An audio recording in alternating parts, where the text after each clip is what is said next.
तर माझ्या घरच्यांना प्यायचा होता माझ्या हातचा चहा, तर मी एक तांब्या पाणी घेतलेला आहे इथं तुम्ही बघू शकता. मग गॅस चालू करायचा, त्याशिवाय चहा बनत नसतो.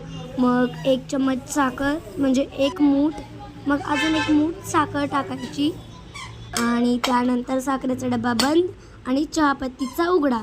मग चहापत्ती काही टाकायची अशी प्रकारे, खूप सुंदर प्रकारे अशी टाकायची. मग जास्त कडू होईल असं टाकायचं नाही बरं का, माझ्यासारखे. मग गॅस थोडासा ऑन करायचा, थोड्या वेळ वेट करायचं. आणि मला असं झालं तर कधी एकदा चहासोबत ब्रेड खायचे. मग इथं चहा उकळत होता तवरचं मग मी काय केलं माहिती का तुम्हाला?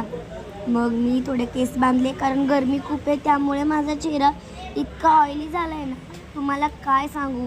कधी एकदा चहा होतोय असं झालं मला. मग इथं चहा उकळत होतं, मस्तपैकी असं दूध टाकून घेतलं बघा मित्रांनो. मग इथं चहा उकळत होता बघा. मग हे आज तर माझ्या मामाचा मुलगा, मला हा मुलगा लई छान, इतकं क्यूट आहे ना हा बाळ.